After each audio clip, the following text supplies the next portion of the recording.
Good morning, Zio here, and today is Sunday, and that means we go back through the week and take a look at all the stuff that we did, or we talked about, expand upon it, and all that good jazz. So, essentially, it's a rundown. It's the Sunday gaming roundup. Yeah, anyway, totally forgot what I was saying, so go ahead and grab yourself some coffee, and let's get into it, shall we?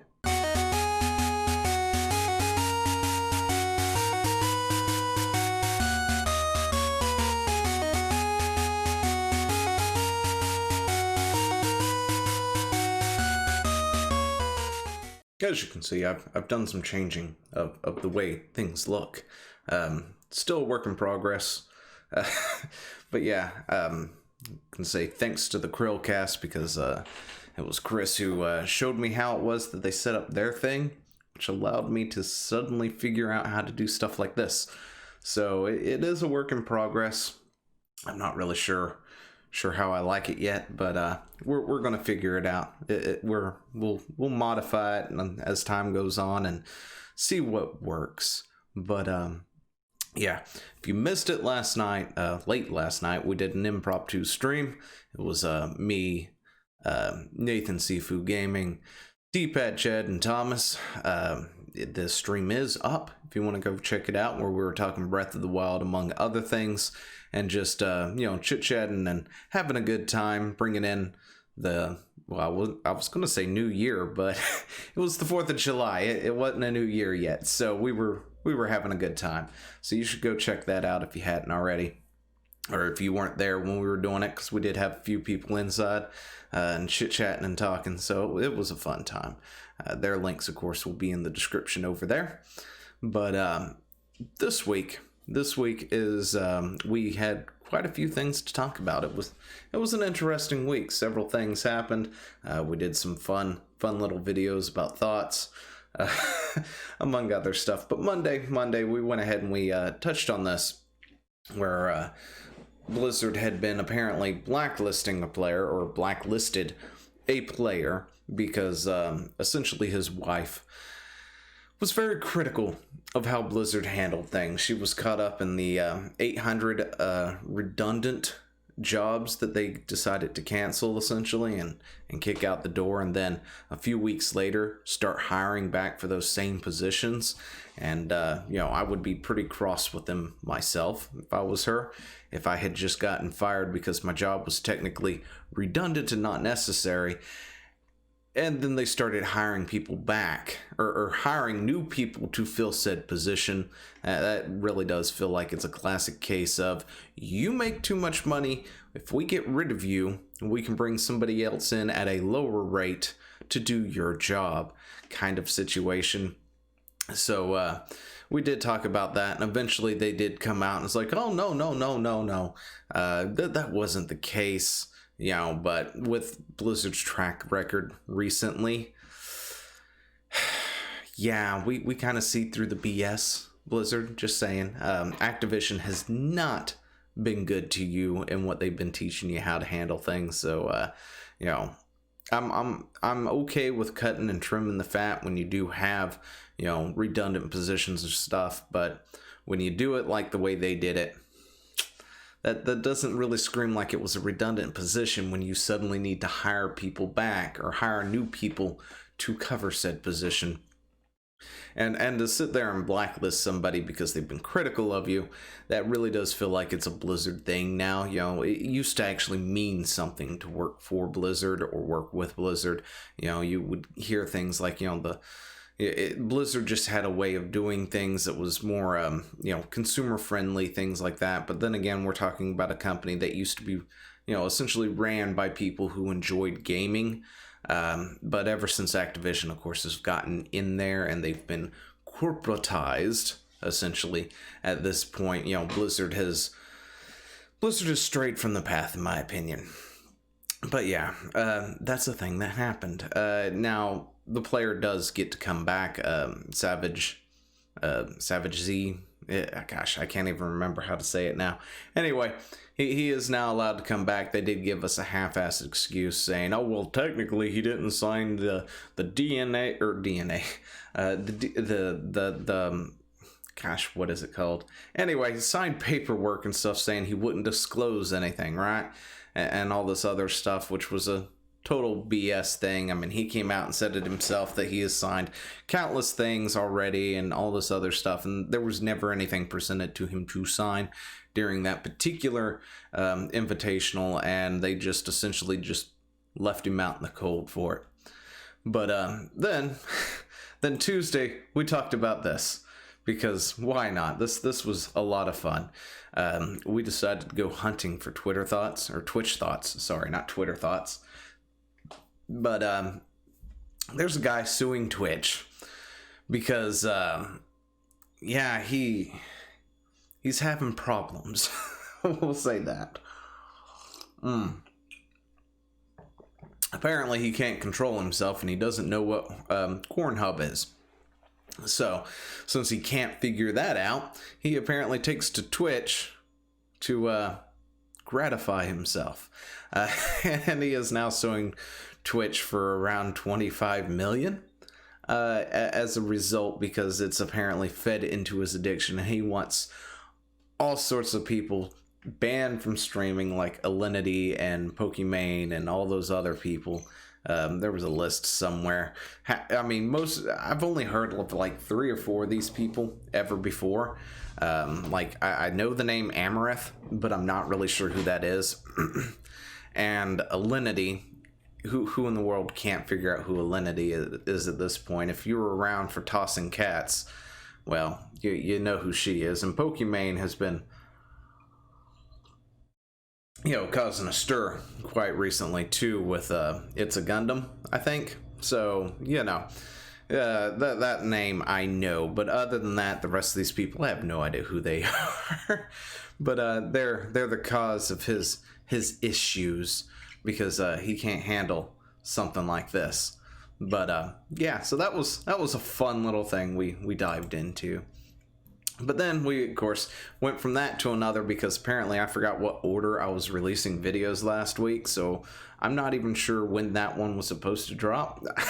I was really thinking it was a Thursday video, but I completely forgot. Anyway, so then we talked about this.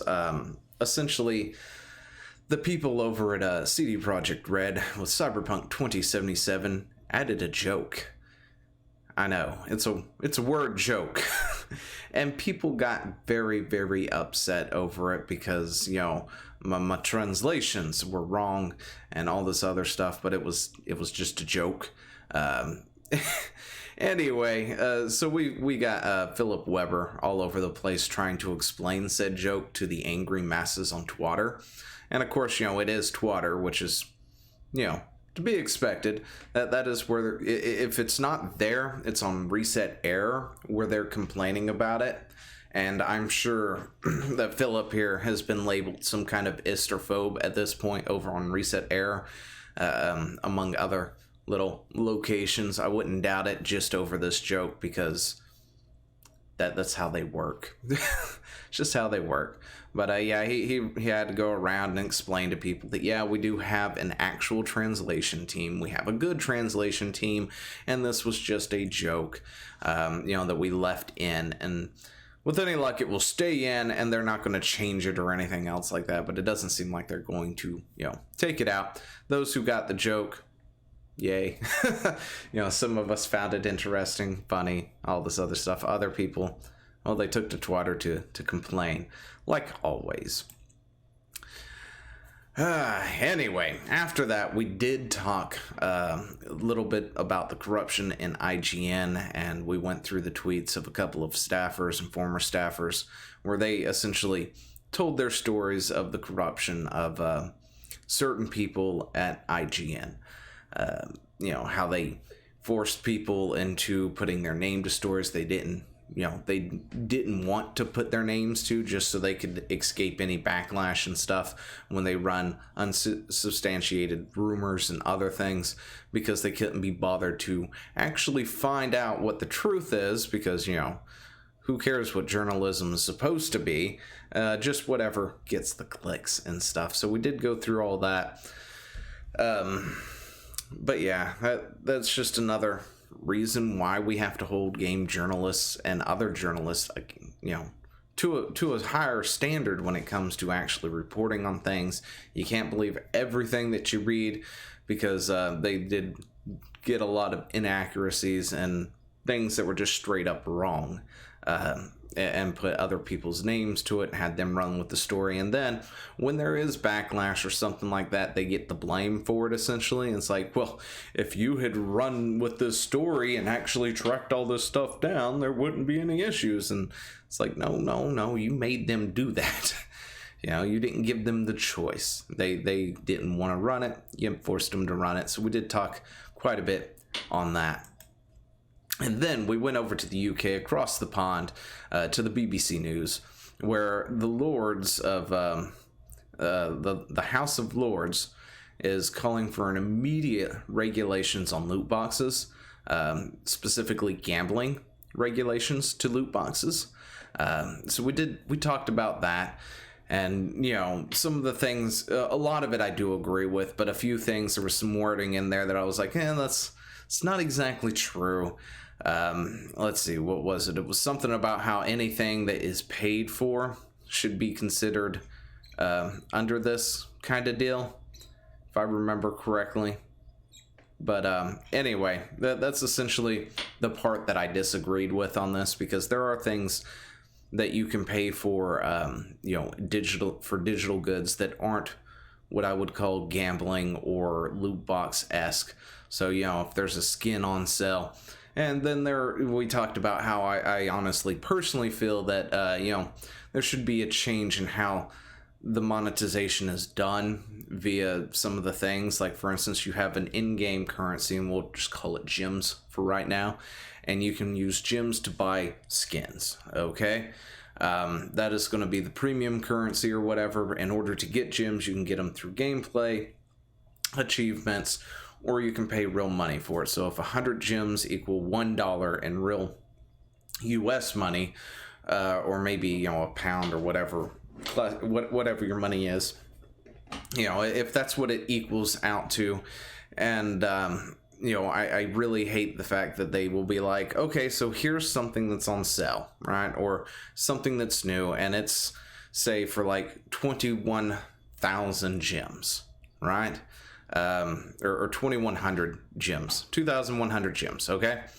And they sell gems in blocks of like $1 increment, or not $1, but like $5 increments, or $10 increments, $15 increments, things like that, in a way that, you know, even if you went to convert money into gems and bought, you know, the desired amount, you would still wind up with more gems than you actually want it to, because you can't just straight up pay for the item for like $21 or something and have that charged, because you've got to do this wonky conversion into the in-game currency, which I really hate, because, you know, it forces you into a position where they price it in a way where you can buy the $20 gem, you know, set, right? Get $20 worth of gems, but the item you need is $21. Therefore, you're forced to buy the $5 set of gems, or $10 if they don't even, you know, let you do it at that low of an increment. They only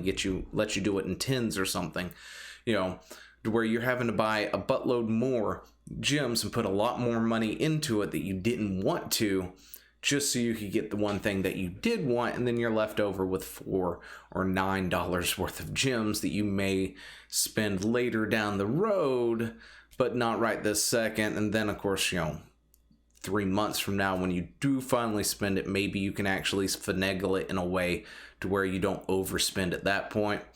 But, you know, how I just honestly hate that aspect of monetization when they do it. If you're going to monetize something, put it out there, let us know what it is. It's a skin, because it's the example we're using. It's a really cool skin, I really like the skin, and then price it for $5.99, right?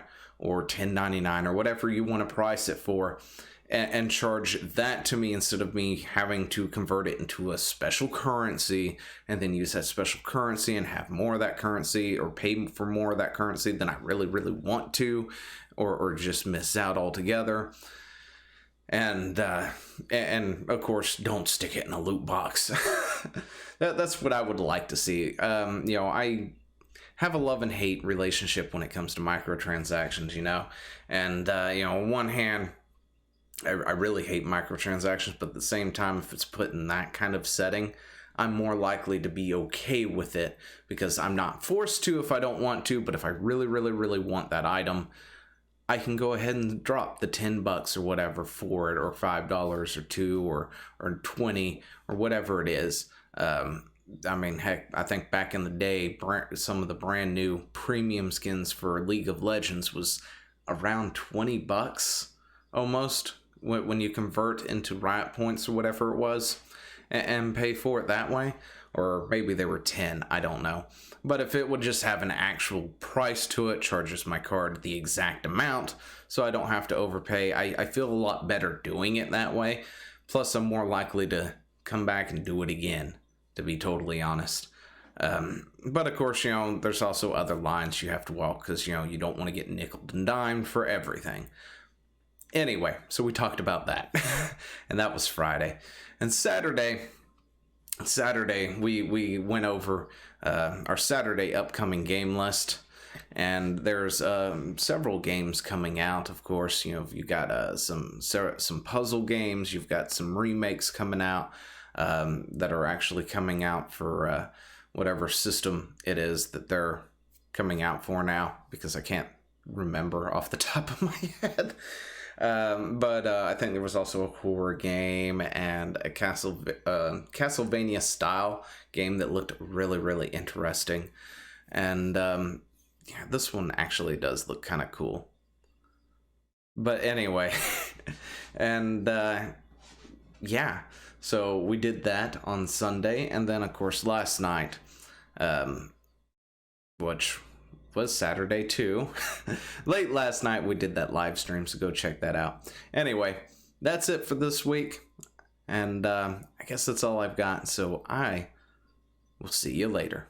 Hey, thanks for watching. Don't forget to leave a comment, smash that like button, and always subscribe for more. And of course there are other videos floating around somewhere on the screen, so click one of those and see if you can find something that suits your fancy. Till then, I'll see you later. Bye.